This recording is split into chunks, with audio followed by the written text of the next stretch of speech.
For 70 long years, Abraham followed the word of God without hesitation.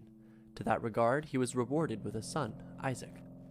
There was nothing that Abraham wanted more than a son, for it was foretold by God that Abraham's descendants would rule over their very own nation. How great of a reward this would be! For all of his unwavering devotion, Abraham was finally rewarded. Yet, God needed reassurance. He could not let the descendants of a faithless man rule over a nation. Such was the fate of the desolate cities of Sodom and Gomorrah. No, God required of Abraham a final test of his faith. Thus, when Isaac grew a bit older, God told unto Abraham, "Take Isaac, your only son, whom you love, and go to the land of Moriah, and offer him as a burnt offering on the mountain that I shall show you." What a horrifying task this was indeed! How could Abraham kill his only son, whom he loved? But Abraham was a knight of faith, and so he accepted the order without question nor query. In the morning, he and Isaac awoke. Sarah and Abraham embraced one another, then Sarah kissed Isaac, her pride, joy, and love, and the two men were off. Abraham had told Isaac that they were to ride to the mountain of Moriah, where they would give a burnt offering to God. For 3 long days they rode in silence, with Abraham keeping his true intentions a secret all the way. What a horrific pain this caused him! Yet Abraham was a knight of faith, and thus he kept quiet without question nor query. On the 4th day, they finally arrived at the foot of Mount Moriah, and Isaac asked, "Mine own father, what is it that we are offering to God?" To which Abraham replied, "God will provide himself the lamb for the burnt offering." They then trekked upon Mount Moriah, and at the peak, Abraham took Isaac and bound him. Giving up entirely all that he loved, he raised his knife up high and began to perform his act of infinite resignation and faith. But, of course, he was stopped by an angel of God, just as Abraham had expected all along. Thus, God rewarded Abraham with all the land, and his descendants ruled over it. Never once with a thought of doubt in his faith, Abraham inherited the whole of the earth. Thus is the tale of the sacrifice of Isaac from the book of Genesis, as depicted in Fear and Trembling by Soren Kierkegaard. Now, Soren Kierkegaard was the first philosopher to ever mention the absurd, which is best described as the paradoxical idea that there is no inherent meaning in the universe despite humankind's relentless attempts to find it. Or, at least, one cannot prove that there is such a thing as inherent meaning in the universe, yet we attempt to do so anyways. There are 2 main approaches to dealing with such a paradox, the first being Kierkegaard's knight of faith, who sees the absurd and comes to the realization that reason and logic can only prove so much about the nature of reality and existence. Thus, they take a leap of faith and indubitably believe whatever meaning they so desire. The second approach, which serves as a stark contrast to the knight of faith, was proposed almost 100 years later by Albert Camus in The Myth of Sisyphus. Here, the archetypal figure is the rebel, who sees the absurd and, rather than rejecting it, fully embraces it and lives in spite of the meaninglessness of the universe. Here we will explain the former approach, leaving the latter for another time. In Kierkegaard's Fear and Trembling, he explains the horrifying despair that one would experience without faith, and he does this through his reverence and analysis of Abraham from the book of Genesis.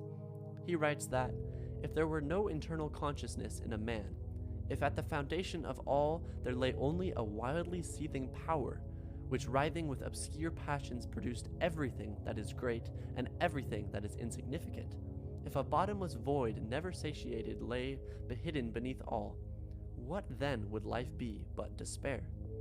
Faith is a paradox which is capable of transforming a murder into a holy act well-pleasing to God, a paradox which gives Isaac back to Abraham, which no thought can master, because faith begins precisely there where thinking leaves off. Page 43. He then proposes 3 questions. Number 1. Is there such a thing as a teleological suspension of the ethical? Number 2. Is there such a thing as an absolute duty toward God? Number 3. Was Abraham ethically defensible in keeping silent about his purpose? So to that regard, is there such a thing as a God-given suspension of the ethical? To answer that, Kierkegaard first and foremost declares that the ethical is the universal, and as such, it is applied to everyone at all times. It is above all things. To the contrary, faith is, to Kierkegaard, the particular, and thus it is only applied to those who have it. As such, there is a certain paradoxical relationship between faith and ethics. That is, in Abraham's case, in his attempt to sacrifice Isaac, faith became that rare instance where the particular was put higher than the universal. But what exactly is faith? Well, Kierkegaard explains the nature of faith with two archetypal figures, the knight of infinite resignation and the knight of faith. The knight of infinite resignation gives up what they love most for what they believe, yet they have no hope of ever getting it back. On the other hand, the knight of faith gives up what they love most for what they believe, yet they remain indubitably hopeful that they will get it back. In Abraham's case, if he were to have been willing to give up Isaac without the hope of getting him back, then what would that mean? Well, to Kierkegaard, that would mean Abraham did not have true faith in God. Indeed, if one has faith in God, then they must then believe that He is the highest of all possible goods. Thus, if Abraham did not have hope that Isaac would be returned to him, then Abraham would then not truly believe in the goodness of God. Therefore, his entire mission to Moriah would have been in vain. Furthermore, if Abraham did not have hope of getting Isaac back, then did he truly love Isaac at all? Would this not then make Abraham nothing more than a murderer? Would this not then make his sacrifice meaningless? And so, the knight of faith executes the act of infinite resignation, that is, they give up what they love most.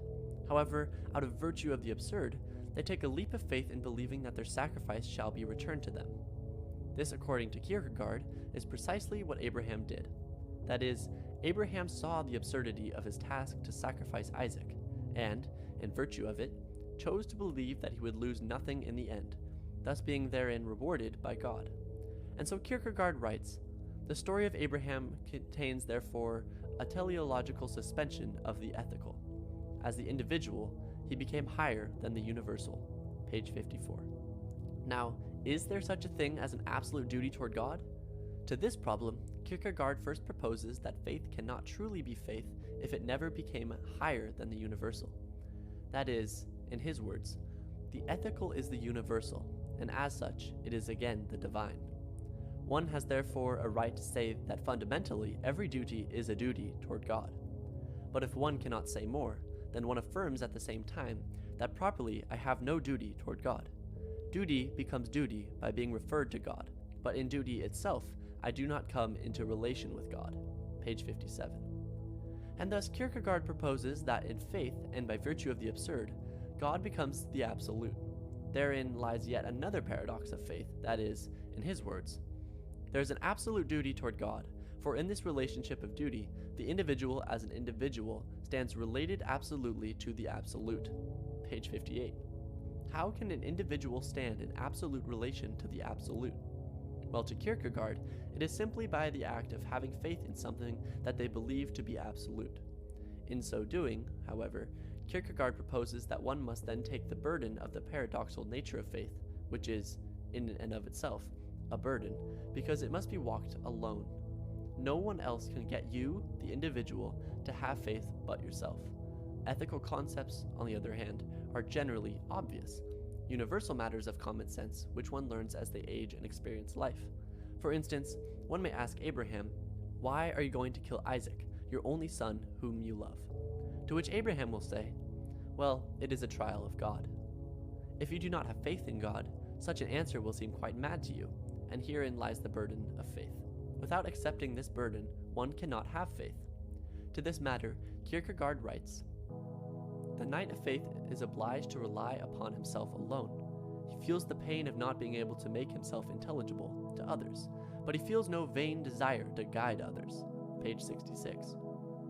And thus, they must make the leap of faith on their own.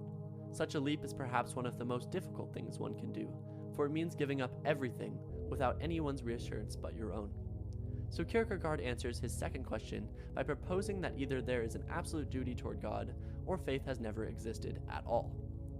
Finally, Kierkegaard's final question is this: was Abraham ethically defensible in keeping silent about his purpose? To arrive at the conclusion of such a question, we must first define what a tragic hero is, as Kierkegaard compares the knight of faith to the tragic hero multiple times in his answering of this question. So what is a tragic hero? The tragic hero is essentially an admired character in a story who has some sort of tragic flaw, which leads to their own downfall. Kierkegaard writes, "The genuine tragic hero sacrifices himself and all that is his for the universal.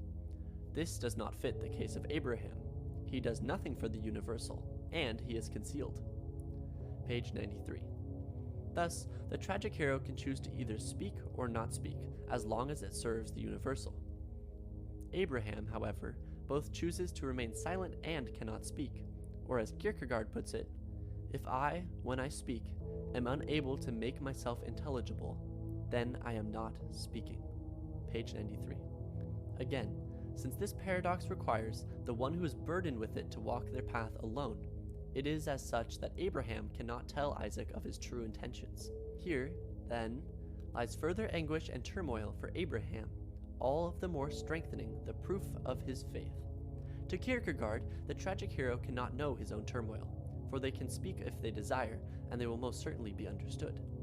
Therefore, it follows that Abraham must remain silent of his intention to sacrifice Isaac. That is, there was a teleological suspension of the ethical and an absolute duty toward God in his decision to lie to Isaac about his true intentions, thereby making such a decision ethically defensible for the knight of faith. Now, what does all of this mean? Does this mean that one should look at the absurdity of life and in its virtue believe wholeheartedly in God? Does this mean that one should take the leap of faith and declare the existence of inherent universal meaning? Maybe. I don't know. But what I do know is that faith is perhaps one of the most powerful tools known to humankind. It can, in that subtle but very true figurative sense, move mountains. Take Charles Bukowski, for instance, a famous poet of the late 20th century. From an early age he wanted to be a writer, yet time and time again he failed to publish anything for the first 50 years of his life. Then, all of a sudden, he made it. What would life have been like if he had decided to give up? What would have happened if he lost faith in himself? I assure you that such a thing would have been a complete and utter tragedy. Or again, take Frederic Nietzsche, a famous German philosopher of the 19th century. Although he was a prodigy at his university, all Nietzsche wanted was to be a philosopher and writer. However, throughout his life, he never had any success in selling his books. Even so, he kept writing all the way until his death in 1900. But of course, we now speak of him today, and his books and aphorisms are known worldwide. Again, what would life have been like if he had decided to give up? What would have happened if he lost faith in himself? I assure you that such a thing would have been a complete and utter tragedy. Or again, take the true story of Chris Gardner as depicted in the movie The Pursuit of Happiness by Will Smith. He was broke, his wife left him, and he was left raising his child all on his own. Yet he had total and absolute faith that he could get a job at a stock brokerage and finally bring his child and himself out of poverty forever. And of course, such was the fate of Chris Gardner. Again, what would life have been like if he decided to give up? What would have happened if he lost true faith in himself? I assure you that such a thing would have been a complete and utter tragedy.